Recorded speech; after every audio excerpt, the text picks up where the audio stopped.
ओम नमः शिवाय।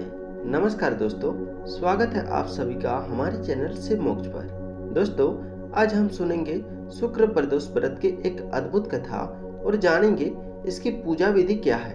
एक ऐसी कथा जो न केवल जीवन बदल देती है बल्कि हमें यह भी सिखाती है कि भगवान शिव और माता लक्ष्मी की कृपा से हर कठिनाई कैसे मिट सकती है। तो चलिए दोस्तों, आज की इस कथा को शुरू करते हैं। शुरू करने से पहले चैनल पर नए आए हैं तो चैनल को सब्सक्राइब जरूर करिए। चलिए हम कथा को शुरू करते हैं। कृपया करके कथा को अंत तक जरूर सुनिएगा। पहले हम व्रत विधि को जान लेते हैं, उसके बाद हम इसके पौराणिक कथाओं का श्रवण करेंगे। व्रत विधि: शुक्र प्रदोष व्रत के दिन सुबह उठकर सबसे पहले जल में इलायची डालकर स्नान करें।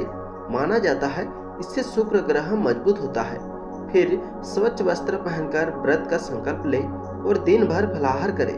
शाम के समय मिट्टी का शिवलिंग बनाकर या फिर घर के शिवलिंग पर जल और पंचामृत से अभिषेक करें। भोलेनाथ को बेलपत्र, धतूरा, अक्षत और पुष्प अर्पित करें। इसके साथ ही माता लक्ष्मी को सुगंधित पुष्प चढ़ाकर श्री सूक्त या ओम श्रीं महालक्ष्मी नमः मंत्र का जप करें।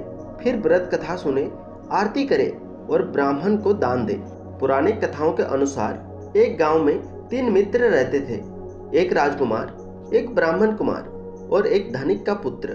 तीनों ही विवाह कर चुके थे, लेकिन धनिक पुत्र की पत्नी का गोना अभी तक बाकी था। एक दिन की बात है, ब्राह्मण कुमार ने कहा, नारीहीन घर तो भूतों का डेरा होता है। धनिक पुत्र ने यह सुना और उसी क्षण अपनी पत्नी को घर लाने का निर्णय कर लिया और माता पिता के बातों को अनसुना करते हुए अपनी पत्नी को ले जाने के लिए आ गया। माता पिता ने काफी समझाया, बेटा अभी शुक्रअस्त है, बहु बेटियों का विदा करना अशुभ होता है, लेकिन वह अपनी जिद पर अड़ा रहा और ससुराल पहुंच गया। कन्या के माता पिता ने भी बहुत समझाया, पर उसकी जिद के आगे विवश होकर बेटी की विदाई करनी पड़ी। रास्ते में कठिनाइयां शुरू हो गई। पहले बैलगाड़ी का पहिया निकल गया और फिर बैल की टांग टूट गई। फिर डाकुओं ने उनका धन लूट लिया।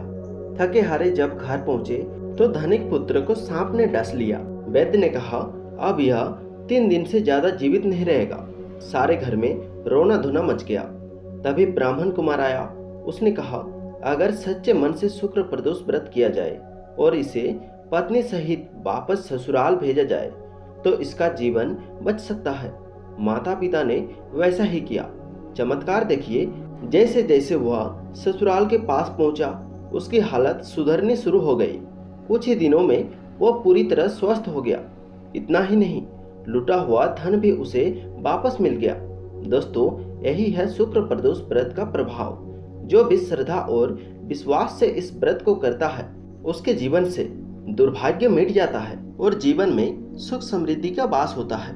तो आइए दोस्तों, इस पावन दिन में हम सब मिलकर भोलेनाथ और माता लक्ष्मी की आराधना करते हैं। याद रखिए, भक्ति सच्चे मन से हो तो असंभव भी संभव हो जाता है।